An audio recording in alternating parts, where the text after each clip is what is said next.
abrir agora para o Otávio, para colocar a sua experiência na campanha do Fernando Haddad. Bom, primeiro, boa tarde. Obrigado pelo convite, Bruno. E o Lula, que não está aqui, mas é um grande amigo, querido também. É uma honra participar dessa mesa, ao lado do Dudu também, que eu admiro, conheço há muito tempo. Rapaz, você falou que essa campanha foi longa. A minha impressão é que ela foi tão curtinha. Eu concordo com o seu preâmbulo, que estava todo livre na pré-campanha e tal. Mas, na prática, a candidatura do Haddad teve 40 dias para, efetivamente, construir os seus 3 ciclos, né? E se colocar em condição de combate. Enfim, é evidente que o PT é uma máquina eleitoral, né? Enfim, a despeito do resultado, da derrota, o PT tem uma base social bastante sólida, que entende muito rapidamente os comandos da sua direção, o que facilita qualquer trabalho de comunicação, de marketing, enfim. O PT tem um dirigente histórico, que é o Lula, que é muito arguto, muito sabido, e que tem um faro que erra muito pouco em leitura de cenário, enfim. Então, eu via de longe as campanhas do João Santana e do Duda. Eu sempre fiquei pensando, que eles são muito competentes, né, muito técnicos e tal, mas qual era o diferencial, né? Estando dentro, como eu estava, da campanha agora, me parece que, todo respeito a todos os profissionais que passaram pelo PT, o diferencial é mesmo a base social do PT e, em última análise, o Lula. Eles têm uma capacidade de formular, de entender o que está acontecendo, enfim, muito superior às outras experiências que eu tinha tido, e uma capacidade de ativar a sua base social muito rápida também, né? Por outro lado, uma capacidade de ser criticado, cobrado também, que a Ave Maria. Tinha 2 milhões de marqueteiros na campanha do Haddad. É impressionante a quantidade de gente mandando zap com uma sugestão que ia resolver todos. Bom, todo mundo vive esse drama aqui sempre, né? Mas num partido como o PT, isso é a enésima potência. Todo mundo tem uma dica daquela que vai resolver todos os nossos problemas. Mas, se essa foi uma campanha típica, eu gostei muito da mesa aqui da manhã, e gostei muito aqui também da história da pré-campanha, mas essa foi uma campanha típica para quase todo mundo, não só pelas novas tecnologias, pelo tempo de duração da campanha institucional e pelo tempo de pré-campanha, porque a única experiência que tinha tido com esse modelo era na campanha municipal, né? Essa, para a campanha do Haddad, foi uma experiência ainda mais atípica, né? Porque a gente tinha uma campanha consolidadíssima, com o presidente Lula, liderava todas as pesquisas de intenção de voto, 40% de intenção de voto válido batia 46%, 47%, no limite ali de uma possibilidade de vitória no primeiro turno. Ele se colocou em movimento um ano antes com as caravanas. A caravana, eu acompanhei a caravana do Nordeste, do Sul, de Minas, do Rio, mesmo a do Sul, que eu acho que foi já antecipou um pouco do que seria o clima da campanha eleitoral, né? Violência, truculência, enfim. Eu estava naquele ônibus que tomou tiro lá em Santa Catarina, no Paraná, na verdade. Mas, de qualquer forma, quando o Lula estava em movimento, uma parcela significativa das pessoas se moviam em torno dele em movimento. Aqueles que gostavam dele para abraçá-lo, aqueles que não gostavam para tacar ovo, mas ele colocava todo mundo em movimento. E ele determinava a agenda política, de certa forma, do país. A prisão dele, como eu sou daqueles que acham que essa eleição não foi uma eleição do antipetismo, algo que valha, foi uma eleição do antissistema, podemos discutir um tempão, isso já daria um grande debate, antissistema, ou antipolítica, ou anti-PT, o conceito que se discute muito de guerra híbrida, de fire hosting, se foi ou não foi usado aqui, né? Agora, o fato é que o Lula é o principal ativo político do Partido dos Trabalhadores há 40 anos. Quer dizer, o que todo mundo tinha que fazer num período curto de tempo, o Lula fazia há 40 anos, estava em movimento há 40 anos, né? Então, as condições, na minha avaliação pessoal, injustas, inclusive, que ele foi retirado da disputa eleitoral, obrigaram a construir, a ter uma estratégia política e o seu desdobramento na comunicação de apresentação rápida da candidatura do Haddad sobre o prisma da identidade geral do que é o Lula e o lulismo no país, e, a partir de um determinado tamanho, a construção da persona do Haddad, né? Porque o Haddad era desconhecido de 80% dos brasileiros. Então, aquele dia 11 de setembro, quando o Haddad faz o discurso em frente à Polícia Federal, né, e que se torna ali o candidato, aquilo já é o final de uma batalha, que era pelo direito do Lula de ser candidato, mas é o início de uma batalha para nós, que trabalhamos com comunicação, absolutamente inglória, porque eram menos de 30 dias para tentar fazer o Haddad se tornar conhecido, apresentar suas principais virtudes e colocá-lo em condição de disputa, né? Então, o que a gente fez naquele período que nos parecia mais adequado? Estava brincando aqui que o Novo nos deu um trabalho, porque eu acho que ninguém foi mais notificado para mudar o programa de TV do que a gente. A gente, quase todo dia, 11 horas da noite, a gente já ficava no plantão na produtora, sabia que ia chegar uma notificação, porque algo não podia, a gente tinha que mudar para o programa da tarde do outro dia, ou das inserções dos comerciais, sob pena de multa ou de perder o tempo de TV. Ali virou um gato e rato, né? Porque a gente praticamente fez 12 por 12 ali com o time inteiro. As campanhas tradicionais fazem 12 por 12, mas com 80 a 20 de pessoal. Ali era, de fato, uma estrutura muito dividida, porque, não sei se vocês se recordam, mas ali começou, a gente não tinha, de verdade, não tinha nada com o Haddad candidato a presidente. Então, não sei se vocês lembram, mas quando saiu a proibição do Lula de ser candidato, a cena do nosso programa de TV era surreal, porque era o programa da coligação O Brasil Feliz de Novo, não tinha candidato. E um discurso duro de defesa do direito do Lula a ser candidato, porta-voz desse discurso era, em grande medida, o Haddad, mas não tinha candidato, era o programa da coligação, depois o programa do Haddad vice, sem o candidato a presidente. Uma situação totalmente atípica. Você fazia qualitativa, as pessoas olhavam, falavam assim, rapaz, eu não estou entendendo não de quem que é esse programa e o que está acontecendo. Uma situação muito difícil, né?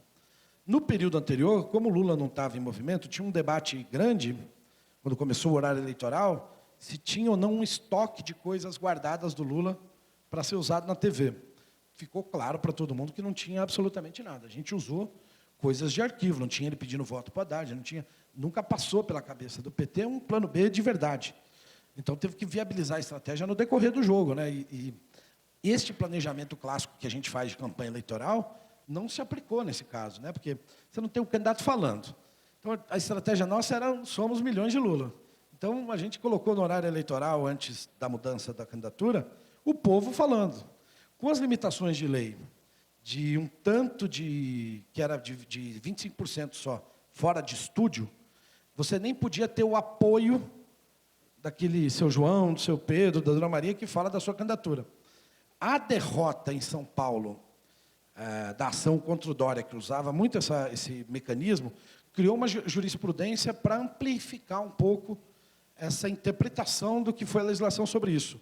A candidatura do Alckmin, na primeira semana, veio com 70% de externa, tentando corrigir isso, com o Alckmin olhando para a TV no final um belo recurso, aliás, do Lula. Ele ganhou na justiça por isso, porque botava lá o VT da Dona Maria e, no final, o Alckmin olhando aquilo como se ele estivesse interagindo com o apoio, que era o que a lei dizia, né? Foi só neste momento que a gente falou, bom, se está funcionando para um, vai funcionar para dois.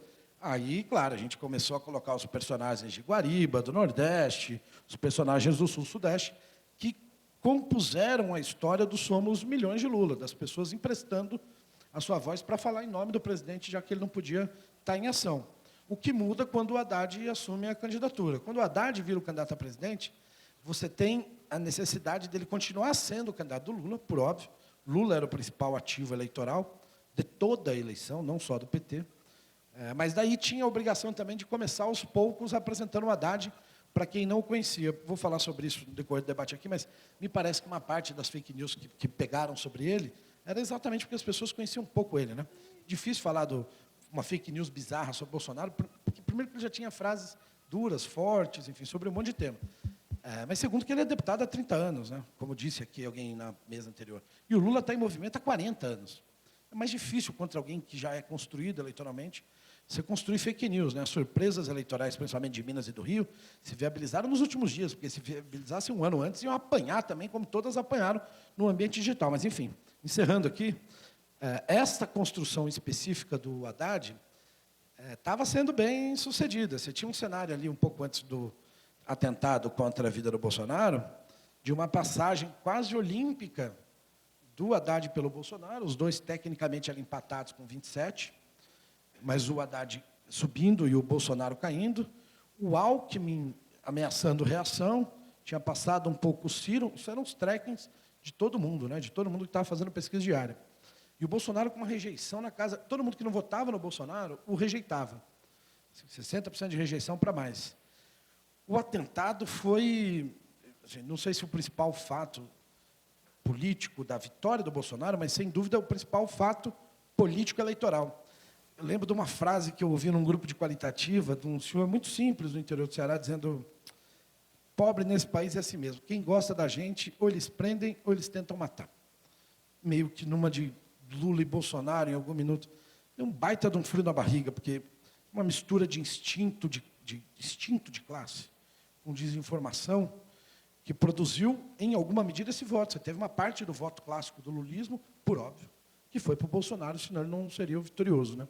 A despeito do discurso do Bolsonaro contra o Lula. Isso, vocês sabem disso, para a formação da opinião e do voto, não é o fator mais relevante. Quando a pessoa gosta do candidato, ela usa até os defeitos dele para justificar a razão do afeto, né? Eu lembro que quando, no auge da crise do Mensalão, que o Lula estava mal, o fato dele beber uma pinguinha tornava ele pinguço, não sei o quê. No auge de popularidade dele, ele bebeu uma pinguinha tornava ele um cara popular, do povo. As pessoas buscam razões para justificar o próprio afeto. Mas, enfim, teve um lance que mudou depois que ficou claro que não era... que a internet também é muito cruel, né? Não é um negócio organizado, orquestrado, partido nenhum, mas tinha um questionamento se era de verdade ou não um atentado contra o Bolsonaro no início. Não tem sangue, não sei o quê. Babá. Quando ficou claro que ele havia sofrido um atentado, e sofreu mesmo, por óbvio, é como se as pessoas que estavam olhando para Curitiba, que era uma história interessante do presidente Lula, ele era a representação do antissistema preso, começaram a olhar devagarzinho para o Bolsonaro, e foram olhando, de repente, fixaram aqui. E o Bolsonaro virou, por óbvio, o protagonista das eleições. Era o Lula, virou o Bolsonaro. E aí, sim, eu acho que entra de forma muito violenta, em alguma medida criminosa, os das redes sociais de subterrâneo, não as oficiais, né? O momento que a nossa campanha se tornou mais competitiva foi quando a gente conseguiu desligar quase 100 páginas do Facebook dele, o Facebook desligou, e quase 4.000 telefones de WhatsApp, entre eles o telefone de um dos filhos do Bolsonaro. Porque o ele não, nosso monitoramento de rede, acho que todo mundo aqui das candidaturas mais importantes fizeram, mostraram um negócio absurdo de o que foi o ele não, as mulheres em marcha, e o que era a ativação que eles fizeram em rede evangélica, com mulher com um crucifixo na vagina, defecando dentro de igrejas. Teve ato em 2010, num grupo muito hard femme, que fala no Brasil, e espalhado pela Europa, mas que foi apresentado em redes sociais como resultado daquele ato ele não. Isso teve, para além das outras coisas, um efeito brutal. Eu acompanhei de longe, mas eu vi o que foi a primeira semana, depois do primeiro turno, da campanha do Rio, quando apenas a internet tirou 8 pontos do Freixo em relação ao Crivella. Apenas a ação de rede. Quando começou a TV, estava meio decidido o que ia acontecer no segundo turno do Rio. A gente sabia disso, tinha esse case na mão. Em alguma medida, a gente achou que estava preparado para enfrentar isso. A minha percepção hoje é que a gente, por óbvio, não estava, né? Porque foi a matéria da Folha, alguma medida da BBC, que mostraram uma fragilidade de segurança do Facebook e do WhatsApp, que até então a maioria das campanhas desconheciam que existiam. Conheciam os mecanismos de disparo em massa, né? Todo mundo conhecia isso, mas os mecanismos de criação de grupo automático, de raspagem no Facebook e outras redes, inserção em grupos de WhatsApp, era padrão Ocean de Big Data americano, traduzido à enésima potência aqui, né? Tinha uma rede muito orgânica, muito forte, é verdade, mas eu concordo com o que o Lula disse, que por trás disso também tinha uma rede muito profissional. E esses dias foram muito decisivos, na minha modesta opinião, para o resultado eleitoral. Quando a nossa candidatura conseguiu reagir, e isso, assim, não acho que seja obra nem do marketing, nem especificamente da comunicação, é dessa tentativa de ouvir o que as pessoas estão falando, né? Porque, em última análise, quando a gente apresentou o Bolsonaro, como ele é, nos últimos dias de TV, defendendo o Ustra, defendendo a ditadura, que não tinha nenhuma novidade ali no que a gente fez, foi quando uma parte das pessoas se moveram em nossa direção, passaram a conhecer o Haddad também, que não conheciam, que era professor e etc. Então, ali, no final, a subida dele tem muito da força social do PT, do presidente Lula, mas tem muito das pessoas também começando a enxergar. Tenho muita dúvida do que aconteceria se tivesse mais uns dias de campanha, mas minha impressão inicial é que esse é o retrato do que foi a nossa campanha. Enfim, obrigado. Muito bem, obrigado, Otávio.